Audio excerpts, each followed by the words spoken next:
জিলহজ মাসের চাঁদ দেখার পর গরুর মাংস বা মুরগি খাওয়া যাবে না, এটা কি সত্য কথা? কোরবানির পশু জবে করার পর পেটে বাচ্চা পাওয়া গেলে করণীয় কি? গরু ছাগলের বট খাওয়া কি জায়েজ? মৃত ব্যক্তির পক্ষ থেকে কোরবানি করা যাবে কিনা, সেই গোশত বন্টনের পদ্ধতি কি?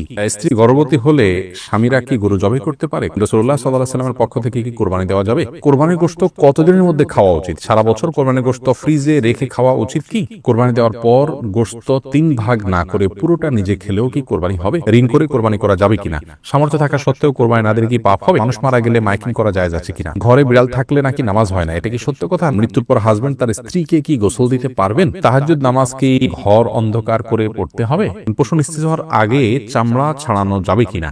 মাহতাব আহমদ জানতে চেয়েছেন, কোরবানির পশু জবে করার পর পেটে বাচ্চা পাওয়া গেলে করণীয় কি? শরীয়ত অনুযায়ী নিয়ম হলো সে বাচ্চাকেও জবে করে দেওয়া, যদি আপনার খেতে ইচ্ছা না করে না খেলে। রিসান ভুঁইয়া আপনি জানতেছেন, গরু ছাগলের বট খাওয়া কি জায়েজ? জি, এটা সম্পূর্ণ জায়েজ, তবে এটা যার যার রুচির ব্যাপার। কারোর যদি ভালো লাগে তিনি খাবেন, কারোর ভালো না লাগলে তিনি খাবেন না, একান্তই তার ব্যাপার। আরাফাত ইসলাম জানতে চেয়েছেন, মৃত ব্যক্তির পক্ষ থেকে কোরবানি করা যাবে কিনা, সেই গোশত বন্টনের পদ্ধতি কি? মৃত ব্যক্তির পক্ষ থেকে কোরবানি করা যাবে, যিনি কোরবানি করবেন তিনি তার নিজের গোশত যেভাবে ব্যবহার করেন এটাকে ঠিক একই ব্যবহার করবেন। তাসনিম আরা তাশফিয়া জানতে চেয়েছেন, ওযু করে সাবান ধরলে কি ওযু থাকবে? কোনো অসুবিধা নেই, সাবান ধরলে ওযু থাকবে। এরপরে আবু সিদ্দিক হানিফ জানতে চেয়েছেন, ঘরে বিড়াল থাকলে নাকি নামাজ হয় না, এটা কি সত্য কথা? না, এটার কোনো ভিত্তি নেই, ঘরে বিড়াল থাকলে নামাজ হবে না, কেন নামাজ হবে। এরপরে সাদিয়া আক্তার প্রিয়া জানতে চেয়েছেন, কোরবানির গোশত কতদিনের মধ্যে খাওয়া উচিত? সারা বছর কোরবানির গোশত ফ্রিজে রেখে খাওয়া উচিত কি? বল সাদিয়া, কোরবানির গোশত ফ্রিজে রেখে আপনার খেতে হবে এমন কোনো বাধ্যবাধকতা নেই। আমরা এটা কিছুদিন খেলাম, এটা দিয়ে আমাদের 6 মাসের গোশত কেনার কাজ সারলাম, এবং ঠিক করাটা জাস্ট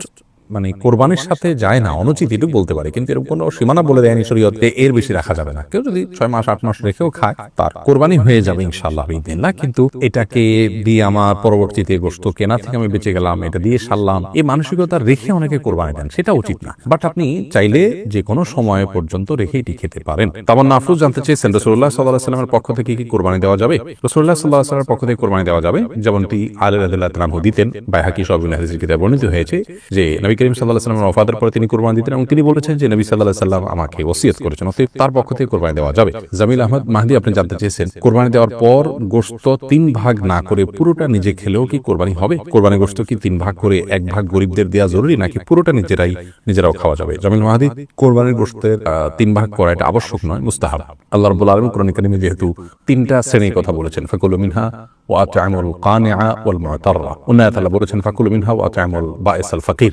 নির্দেশনাগুলো থেকে বোঝা যায় যে আল্লাহ রাব্বুল আলামিন 3টা শ্রেণীতে আমাদেরকে আপনার কোরবানির গোশতকে বর্জন করার জন্য নির্দেশনা দিয়েছেন, কিন্তু এটি কোনো আবশ্যিক নির্দেশ নয়। যার কারণে কেউ যদি এটাতে একটু হেরফের করেন, যেমন নিজে একটু বেশি রাখলেন, গরিবকে একটু কম দিলেন, অথবা গরিবকে একটু বেশি দিলেন, নিজে কম রাখলেন, অথবা সবগুলো গরিবকে দিয়ে দিলেন বা প্রতিবেশীকে দিয়ে দিলেন, তাতে কোরবানি হয়ে যাবে। একটু হেরফের করলেও কোরবানি হয়ে যাবে। এটার সাথে কোরবানি শুদ্ধ অশুদ্ধ হওয়ার বিষয়টি আসলে নির্ভর করে না, আমরা এটাকে যতটা খুব সিরিয়াসলি দেখি। আব্দুর রহমান জানতে চেয়েছেন, পশু নিস্তেজ হওয়ার আগে চামড়া ছাড়ানো যাবে কিনা? পশু নিস্তেজ হওয়ার আগে যদি চামড়া ছাড়ানো হয় তাহলে এই কাজটি অন্যায় এবং অনুচিত কাজ, যেটা অনেক সময় কসাইরা করে থাকেন।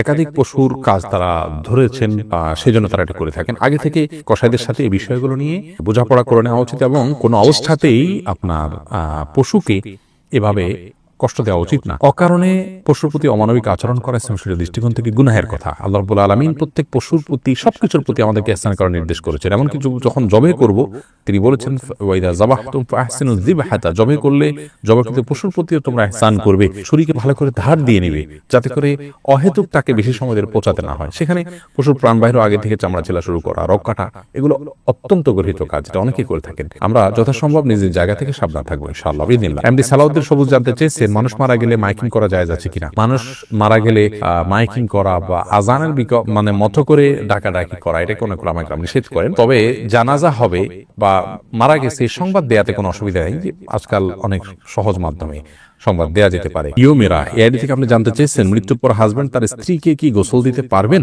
মৃত্যুর পর হাজবেন্ড তার স্ত্রীকে গোসল দিতে পারবেন কিনা, এটা নিয়ে যথেষ্ট বিতর্ক আছে এবং ইখতিলাফ আছে উলামায়ে কেরামের মধ্যে। আমরা ইনশাআল্লাহ পৃথক কোনো ভিডিও এই নিয়ে আলাদা তৈরি করবো ইনশাআল্লাহ বিদিনিল্লাহ। সামিয়া ফেরদৌস জানতে চেয়েছেন, তাহাজ্জুদ নামাজ কি ঘর অন্ধকার করে পড়তে হবে, এর কোনো ভিত্তি আছে কি? তাহাজ্জুদের নামাজ এটা আমরা ঘর অন্ধকার করে লাইট বন্ধ করে পড়তে হবে, এর কোনো ভিত্তি নেই, বরং সেটা আপনার যেভাবে সেভাবে আদায় করতে পারেন। আপনার মনোযোগের জন্য আপনি যে আলো আধার করে নিতে পারেন, ডিম আলো করে চান, তো সেটি করতে পারেন, কোনো অসুবিধা নেই।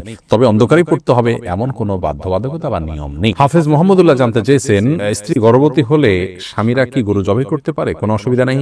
স্ত্রী গর্ভবতী হলে স্বামীরা জবাই করতে পারেন না, এরকম কথা আমাদের সমাজে বলা হয়ে থাকে, কিন্তু এই কথার কোনো ভিত্তি, গ্রহণযোগ্য কোনো ভিত্তি নেই। বরং এরকম অবস্থাতে স্বামী চাইলে পশু জবাই করতে পারে। খসরু নিহাল ইউটিউব চ্যানেল থেকে আপনি জানতে চেয়েছেন, সামর্থ্য থাকা সত্ত্বেও কোরবানি না দিলে কি পাপ হবে? সামর্থ্য না থাকা সত্ত্বেও কোরবানি না দিলে আবু হানিফা রাহমাহুল্লাহর মত অনুযায়ী, মাযহাব অনুযায়ী, আমাদের উলামা ইকরাম সেই মাযহাবকে ফলো করেন, এই মাযহাব অনুযায়ী আপনার এটি পাপ হবে। কারণ নবী করিম সাল্লাল্লাহু আলাইহি ওয়াসাল্লাম এখানে সতর্ক করেছেন, যে ব্যক্তি কোরবানি করার সামর্থ্য রাখে, মানে যদি সাআতান ইউযাহিয়া ওয়ালা ইউযাহি ফালা ইয়াকরাবান্না মুসাল্লানা, সেই জন্য আমাদের ঈদগাহে না আসে, কোরবানির সামর্থ্য আছে অথচ দিল না, সেরকম যেন মানুষ ঈদগাহে না আসে। তার মানে নবী সাল্লাল্লাহু আলাইহি ওয়াসাল্লাম বিষয়টাকে কত কঠোরভাবে নিলেন। এজন্য সামর্থ্য থাকা সত্ত্বেও কোরবানি না দেওয়া অবশ্যই পাপ হবে এই হাদিসের আলোকে। যদি অনেক উলামা ইকরামকে সুন্নতে মুআক্কাদা বলেন, তাদের মতে পাপ হবে না, এবং সে মতের পক্ষে উলামা ইকরাম অনেক ইমামগণ আছেন, তারা সেটি বলে থাকেন, সেটারও ভিন্ন যুক্তি এবং দলিল আছে। সামিউল ইসলাম জানতে চেয়েছেন, ঋণ করে কোরবানি করা যাবে কিনা? ঋণ করে কোরবানি করা যাবে, কিন্তু যিনি ঋণ করে কোরবানি করছেন, তিনি ঋণ করে কোরবানি করার ক্ষেত্রে যদি তার পরবর্তীতে ঋণ পরিশোধের ভালো ব্যবস্থাপনা থাকে, সেজন্য তিনি করতে পারেন। ইবাদত, বন্দেগী, নেক আমল, এটা ঋণ করে করা যায়। আর্থিক ইবাদত নেই, ঋণ করে আমরা দান করতে পারি, ঋণ করে আমরা কোরবানি করতে পারি, সেজন্য এটাও করা যায়। কিন্তু ঋণ করে কোরবানি করার জন্য যারা খুব বেশি আগ্রহী, তারা ঋণ করে কি কখনো দান, সদকা, গরিব দুঃখীদেরকে টাকা পয়সা দেওয়া, মসজিদ মাদ্রাসায় দেওয়া, এগুলো তারা করেন কিনা? যদি কখনো সেগুলো না করেন, তাহলে কোরবানির ক্ষেত্রে বিশেষভাবে ঋণ করে করার বিশেষ হেতু কি? যদি এমন হয় যেখানে গোশতটাই মুখ্য, তাহলে সেক্ষেত্রে আপনার এইভাবে কোরবানি ঋণ করে হোক আর ঋণ করা ছাড়া এমনি নিজের টাকা থেকে হোক করা উচিত নয়। এই জন্য উদ্দেশ্যের বিষয়টিকে আমাদের বারবার মাথায় রাখা উচিত, এবং যেহেতু এটার ফিডব্যাক আমাদের বাসায় উঠে, অতএব মুখ্য উদ্দেশ্য যেন কোরবানি গোশত না হয়, সেটি মাথায় রাখা উচিত। মৌলিকভাবে ঋণ করে কোরবানি করা জায়েজ রয়েছে। ফাতেমা খাতুন জানতে চেয়েছেন, জিলহজ মাসের চাঁদ দেখার পর গরুর মাংস বা মুরগি খাওয়া যাবে না, এটা কি সত্য কথা? না, এটা সম্পূর্ণ ভুয়া এবং ভিত্তিহীন কথা, কুসংস্কারচ্ছন্ন কথা। জিলহজ মাসের চাঁদ দেখা যাওয়ার সাথে আপনার গোশত খাওয়ার কোনো সম্পর্ক নেই। কেউ যদি মনে করেন যে আমি কোরবানি গোশতর আগে